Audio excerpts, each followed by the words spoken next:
कहानी है हरकुल नामी एक स्पाई की, जो किसी केस के सिलसिले में यरूशलेम आए हैं, जहाँ की चर्च में से एक बहुत ही कीमती चीज चुरा ली गई थी और उसका इल्जाम 3 प्रीस्ट पर लगाया जा रहा था। हरकुल अब चर्च में जाते हैं जहाँ चोरी हुई थी। यहाँ की सारी छानबीन करने के बाद वो अब लोगों के दरमियान में आते हैं जहाँ वो इंस्पेक्टर खड़े थे, जिन्होंने इस केस को सॉल्व करने के लिए हरकुल को यरूशलेम बुलाया था। तीनों प्रीस्ट सब लोगों के सामने किसी मुजरिमों की तरह खड़े थे। तभी हरकुल आकर सभी लोगों को बताता है कि ये तीनों की तीनों प्रीस्ट बेगुनाह है, चोरी इन्होंने नहीं की, क्योंकि चोरी करने के बाद जो छत के रास्ते से भागा था और ऐसे उसके जूतों के निशान दीवार पर पड़ गए थे। ये जूते काफी मोटे सोल के हैं और इन तीनों प्रीस्ट में से कोई भी प्रीस्ट ऐसा जूता नहीं पहनता। अगर कोई ऐसा जूता पहनता है तो वो ये इंस्पेक्टर है। इंस्पेक्टर हरकुल की ये बात सुनकर गुस्से में आ जाते हैं और कहते हैं, मैंने ही तो आपको ये केस सॉल्व करने के लिए यहाँ बुलाया। अगर मैंने चोरी की होती तो मैं ऐसा क्यों करता। जवाब में हरकुल कहते हैं, अभी पता चल जाएगा कि सच्चाई क्या है। मैंने तुम्हारे ही कुछ लोगों को तुम्हारे ही घर तलाशी लेने के लिए भेजा है, बस इंतजार करो, वो आते ही होंगे। उनकी बातों के दौरान वो तलाशी लेने वाला आदमी आ भी जाता है और हैरानी की बात ये थी कि उन्हें इंस्पेक्टर के घर से वो कीमती चीज मिल भी गई थी। साफ जाहिर था कि इंस्पेक्टर चोर थे, ऐसे उसे अरेस्ट कर लिया जाता है और यहाँ मौजूद सभी हरकुल की जहानत पे हैरान रह जाते हैं कि उसने चंद ही घंटों में बड़ी आसानी से ये केस सॉल्व कर दिया था। अपनी इसी जहानत की वजह से हरकुल आज तक हजारों केस सॉल्व कर चुका था और अब पूरी दुनिया का एक मशहूर जासूस था। वो यरूशलेम से निकलने ही वाला होता है कि यहाँ उसे अमेरिका से एक इनविटेशन मिलता है किसी खास केस को सॉल्व करने के लिए। हरकुल फिलहाल अपने काम से ब्रेक लेना चाहते थे, लेकिन ये केस भी जरूरी था। ऐसे में लंदन जाने के लिए वो एक ओरिएंट एक्सप्रेस नामी लग्जरी ट्रेन में बैठ जाते हैं। इस पूरी ट्रेन के अंदर सिर्फ 12 कंपार्टमेंट्स है। ये बिजनेस क्लास ट्रेन है, इसीलिए सिर्फ 12 से 13 लोग ही इस ट्रेन के जरिए आज यरूशलेम से लंदन की तरफ जा रहे हैं। इसी ट्रेन के अंदर रिचर्ड नामी एक आदमी भी सफर कर रहा था। उसे उसके कंपार्टमेंट के बाथरूम से एक धमकी वाला नोट मिलता है, जिसे पढ़कर वो डर चुका था। वो इस नोट को लेकर हरकुल के पास जाता है क्योंकि वो चाहता है कि हरकुल बहुत ही होशियार स्पाई है। रिचर्ड हरकुल को ये नोट दिखाता है और कहता है कि मैं जानता हूँ मेरी जान खतरे में है और मैं चाहता हूँ कि तुम मेरी सिक्योरिटी की जिम्मेदारी ले लो। अगर तुम मेरी हिफाजत करने को मान चाहते हो तो मैं 1 हफ्ते के $15,000 तुम्हें दूंगा, जो पुराने वक्तों में एक बहुत बड़ी रकम हुआ करती थी। इतनी बड़ी रकम के बावजूद भी हरकुल रिचर्ड को इनकार कर देते हैं क्योंकि वो जानते थे कि रिचर्ड कोई अच्छा इंसान नहीं बल्कि वो एक गैंगस्टर था। अब रात हो जाती है। हरकुल और रिचर्ड दोनों के ही कंपार्टमेंट्स साथ साथ थे। रात में हरकुल को रिचर्ड के कैबिन में कुछ हलचल महसूस होती है। वो जब बाहर जाकर चेक करते हैं तो रिचर्ड के कंपार्टमेंट के बाहर एक ट्रेन अटेंडेंट खड़ा था, जो रिचर्ड से पूछता है कि आप ठीक तो है ना। अंदर से ये आवाज आने पर कि हाँ सब ठीक है, ट्रेन अटेंडेंट और हरकुल दोनों ही अपनी जगह पर जाकर आराम करने लगते हैं। कुछ वक्त गुजरता है और हरकुल को दोबारा रिचर्ड के कमरे से कुछ शोर महसूस होता है। वो जल्दी से निकल कर बाहर आते हैं तो देखते हैं कि रिचर्ड के कमरे से कोई रेड गाउन पहनी लड़की बाहर की तरफ भाग रही थी, जिसे इग्नोर करते हुए हरकुल वापस अपने कमरे में आ चुके थे। इस ट्रेन के बाहर मौसम बहुत ही ज्यादा खराब था। देखते ही देखते ये बुरा तूफान इस ट्रेन को भी अपनी लपेट में ले लेता है, जिसके नतीजे में ट्रेन पटरी से उतर जाती है। हैरानी की बात थी, इतने बड़े एक्सीडेंट में किसी को भी कुछ पता नहीं चला।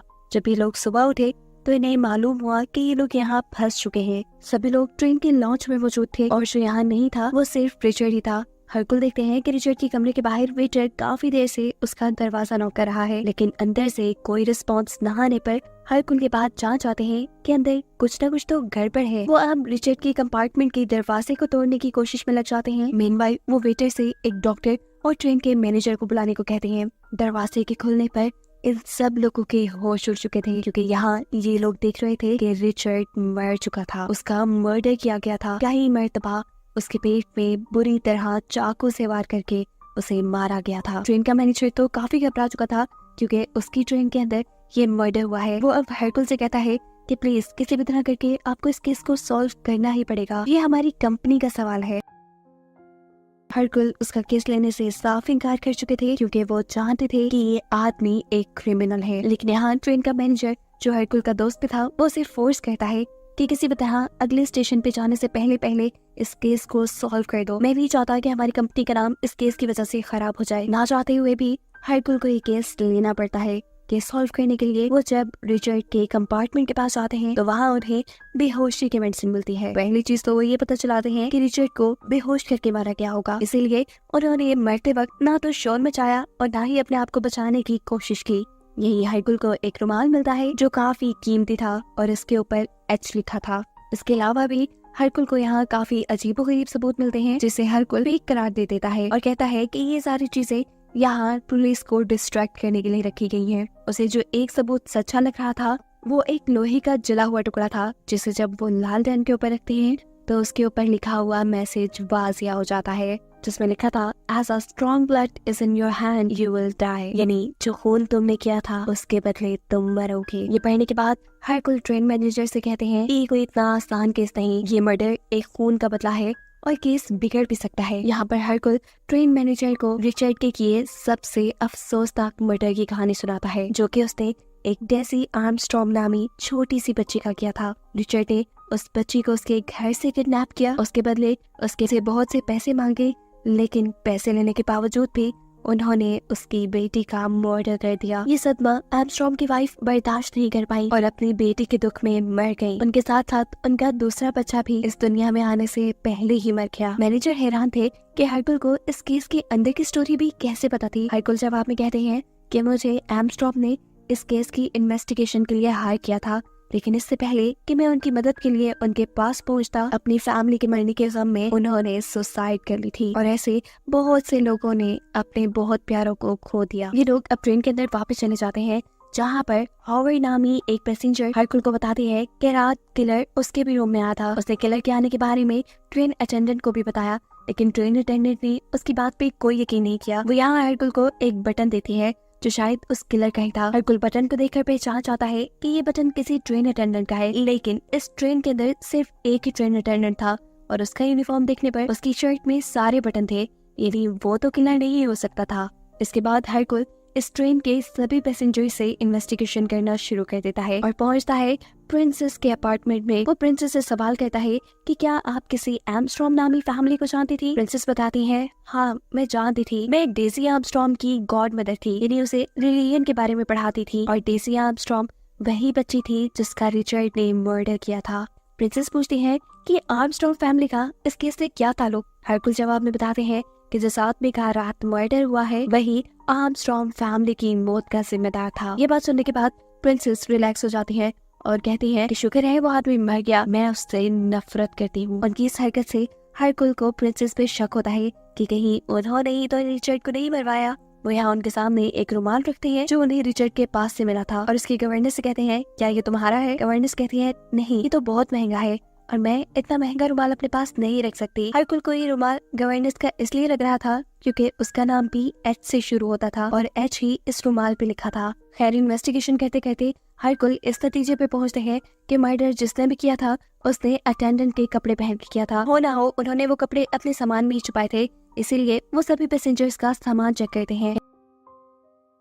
हैरानकुन तौर पे उन्हें किसी के पास कुछ नहीं मिलता, बल्कि अपने ही सामान में से वो रेड गाउन मिल जाता है जिसे पहनकर उन्होंने रात में एक लड़की को रिचर्ड के कमरे से भागते देखा था। ये देख हरकुल हंसने लग जाते हैं और कहते हैं कि किलर जो कोई भी है बहुत ही चालाक है। वो बड़ी ही चालाकी से इस मर्डर को एक हादसा बनाने के साथ साथ मेरा भी मजाक बना रहा है। फिर इसके बाद के लोग प्रिंसेस की गवर्नेंस का सामान चेक करते हैं और इसमें से उन्हें अटेंडेंट का यूनिफॉर्म मिल जाता है। मजे की बात ये थी कि इस कोट के ऊपर बटन भी नहीं था। शक तो अब गवर्नेंस पे ही जा रहा था, लेकिन हरकुल कहते हैं नहीं, गवर्नेंस ने ये मर्डर नहीं किया, क्योंकि अगर उन्होंने ऐसा किया होता तो वो ये कोट कभी भी अपने सामान में न छुपाती। ये लोग अब कोट को स्मेल करते हैं और इन्हें कोट में से अल्कोहल की स्मेल आती है। अब ट्रेन मैनेजर को ये बात पता थी कि इस ट्रेन के अंदर अल्कोहल से रिचर्ड के अकाउंटेंट ने ली थी। ये लोग उससे इन्वेस्टिगेशन के लिए उसके पास जाते हैं। अपने आप को खतरे में देखकर वो अकाउंटेंट यहाँ से भागने की कोशिश करता है, लेकिन हरकुल उसे पकड़ लेते हैं। उससे इन्वेस्टिगेशन की कोशिश करते हैं, लेकिन यहाँ पर वो अकाउंटेंट उन्हें बताता है कि मैंने रिचर्ड का कत्ल नहीं किया। देखो मैं ये मानता हूँ कि मैं एक ईमानदार इंसान नहीं हूँ, मैं उसके पैसे चुराता था, लेकिन खुद ही सोचो मैं उस इंसान को क्यों मारूंगा जो मेरे लिए सोने का अंडा देने वाली मुर्गी जैसा काम करता था। यानी मुझे उसके पैसों का बहुत फायदा था। उसके बाद में पॉइंट तो था। हरकुल अब परेशान हो जाता है। वो जिसके ऊपर भी शक करता है आखिर में वो बेकसूर निकलता है। इसके बाद हरकुल अब डॉक्टर के पास आते हैं जो भी इस ट्रेन के जरिए लंदन जा रहे थे डॉक्टर से कहते हैं कि इस पूरी ट्रेन के अंदर आप ही हैं जो सिगार पीते हैं और ये सिगार क्लीनर मुझे रिचर्ड के रूम से मिला है। जवाब में डॉक्टर कहते हैं मैं एक डॉक्टर हूँ, मैं लोगों को बचाने का काम करता हूँ, मारने का नहीं। इसके बाद हरकुल डॉक्टर से पूछते हैं कि मैंने आप जैसे लोगों को इस टाइम में बहुत कम डॉक्टर बने देखा है, क्या आप बहुत स्पेशल हैं? ये वो टाइम था जब अफ्रीकन को ज्यादा फैसिलिटी नहीं दी जाती थी। अंग्रेज उन्हें अपने से छोटा और कमतर मानते थे। और इस बारे में डॉक्टर बताते हैं कि मैं आर्मी में शार्प शूटर था, मैंने बहुत से ऑफिसर्स की जान बचाई और उन्होंने इसके इनाम में मेरी स्टडी कंप्लीट करवाने में मेरी मदद की। अब हरकुल इससे सवाल कहता है अगर तुम आर्मी में थे तो क्या तुम कर्नल आर्मस्ट्रॉन्ग को जानते थे? लेकिन डॉक्टर ऐसे किसी भी इंसान को जानने से मना कर देता है। यहाँ अब हरकुल दोबारा रिचर्ड के अकाउंटेंट के पास आते हैं। वो उससे पूछते हैं कि क्या तुम कर्नल आर्मस्ट्रॉन्ग या उसकी फैमिली के बारे में कुछ भी जानते हो? जिसके जवाब में ये अकाउंटेंट बताता है हाँ मैं जानता हूँ, कर्नल आर्मस्ट्रॉन्ग मेरे डैड के बहुत अच्छे दोस्त थे। वो जब मरे तो उनका केस मेरे डैड ने लड़ा, लेकिन बदकिस्मती से वो किसी को भी मुजरिम नहीं ठहरा पाए। इस केस को सॉल्व करने का उनके ऊपर बहुत प्रेशर था। ऐसे में उन्होंने आर्मस्ट्रॉन्ग की पूरी फैमिली के मर्डर का इल्जाम उनकी काम करने वाली लेडी पे लगा दिया, जिस लेडी ने इस झूठी इल्जाम के सदमे में सुसाइड कर ली। जब तक पता चला कि इन सभी मर्डर्स के पीछे रिचर्ड था, वो लड़की मर चुकी थी और इस रिग्रेट में मेरे डैड ने सुसाइड कर ली। ये स्टोरी सुनाते ही अकाउंटेंट तो फंस चुका था। हरकुल कड़ी से कड़ी मिलाते हुए फौरन ही उसे मुजरिम साबित कर देते हैं और कहते हैं देखा मैंने कहा था ना कि तुमने ही मर्डर किया है। उस कोर्ट में से तुम्हारी अल्कोहल की स्मेल आ रही है। तुम अपने बाप की मौत का बदला लेने के लिए पहले रिचर्ड के अकाउंटेंट बने, तुमने उसका पैसा खाया, उसे कंगाल कर दिया और फिर उसे मार डाला। अभी वो यही बात ही कर रहे थे कि अचानक उन्हें ट्रेन में किसी के चीखने की आवाज आती है। ये हॉवर्ड की आवाज थी जिसके रूम में पहले भी किलर आया था। वहाँ जाकर सब देखते हैं कि हॉवर्ड के कंधे पे किसी ने चाकू मारा था। डॉक्टर उसके कंधे से चाकू निकाल देते हैं। इस वाकये से हरकुल परेशान हो जाता है क्योंकि उसे लग रहा था अकाउंटेंट किलर है, लेकिन किलर अकाउंटेंट नहीं बल्कि वही इंसान था जिसने हॉवर्ड पे भी अभी हमला किया है। ये इंसान कौन है? हरकुल को इसका पता चलाना था। यानी जहाँ हरकुल को लग रहा था कि केस पूरा सॉल्व हो गया, अब वही केस दोबारा से पूरी तरह उलझ के रह गया था।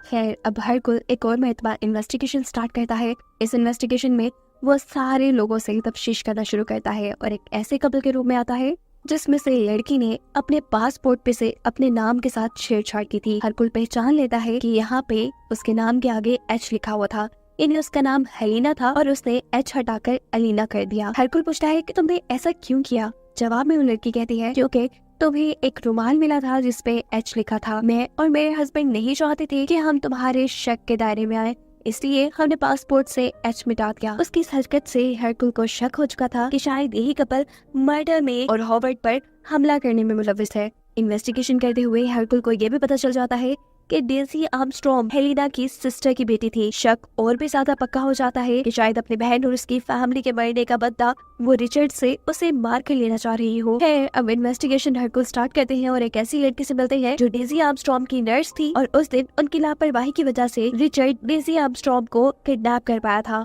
हरकुल उनसे कहता है कि मैं जानता हूँ आपने इसी चीज का बदला लेने के लिए रिचर्ड को मार डाला। अभी वो यही बात कर रहे थे कि अचानक पीछे से कोई उनके ऊपर गोली चला देता है जो उनके कंधे को छू के चली जाती है। ये गोली चलाने वाले और कोई नहीं बल्कि डॉक्टर थे जो हरकुल से कहते हैं बस बंद करो ये सारी इन्वेस्टिगेशन, मैंने ही मारा है उसको, क्योंकि रिचर्ड मेरा सबसे बड़ा दुश्मन था। उसने मेरे सबसे प्यारे दोस्त कर्नल आर्मस्ट्रॉन्ग को मार दिया जिसने उस वक्त में मेरा साथ दिया था जब कोई हमें पसंद नहीं करता था। रिचर्ड जैसे बेरहम आदमी ने उसकी पूरी फैमिली को मार डाला और इसी गुस्से में मैंने उसका मर्डर किया। अभी वो लोग यही बातें ही कर रहे थे कि अचानक उन्हें ट्रेन में एक झटका महसूस होता है।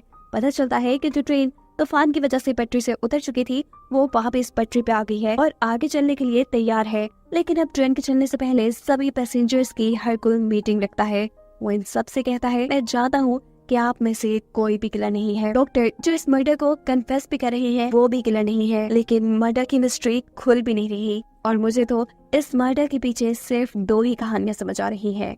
एक ये कि कोई किलर अटेंडेंट के कपड़ों में रिचर्ड के कमरे में आया, उसने रिचर्ड को मारा और फिर मिसेस हॉवर्ड के कैबिन की विंडो से भाग गया क्योंकि उसका बटन मिसेस हॉवर्ड के कंपार्टमेंट से मिला था। और अगर मैं दूसरी कहानी तक जाऊं तो मुझे खुद भी उस कहानी पे यकीन नहीं हो रहा क्योंकि आप में से कोई मुझे किलर नहीं लगता, लेकिन मेरा सारा शक और सारे सबूत आप सभी लोगों के खिलाफ है। मुझे लगता है कि ये मर्डर आप सब लोगों ने मिलकर किया है और आप सभी के पास ऐसा करने की कोई ना कोई रीजन भी मौजूद है। जैसे कि डॉक्टर जो कर्नल आर्मस्ट्रॉन्ग की वजह से ही डॉक्टर बने, उनकी लाइफ अच्छी हुई और वो तो मान भी रही है कि उन्होंने अपने दोस्त का बदला लेने के लिए उनका मर्डर किया, लेकिन किलर मुझे ये भी नहीं लगते। दूसरे नंबर पे आर्मस्ट्रॉन्ग की बेटी की नर्स, जिन्होंने उस रात नशे में धुत होने की वजह से लापरवाही की और इसी वजह से डेजी आर्मस्ट्रॉन्ग का रिचर्ड किडनैप कर पाया। अपने इसी रिचर्ड का बदला लेने के लिए वो रिचर्ड को मार सकती थी। तीसरे नंबर पे हेलिना, जिसकी बहन और बेटी रिचर्ड की वजह से मिली। चौथे नंबर पे प्रिंसेस, जो डेजी आर्मस्ट्रॉन्ग की गॉड मदर थी, उसे रिलीजन पढ़ाती थी और उससे बहुत प्यार करती थी। और फिर मिसेस हॉवर्ड, जिनके कंधे पे भी किलर ने हमला किया था, वो तो डेजी आर्मस्ट्रॉन्ग की ग्रैंड मॉम थी।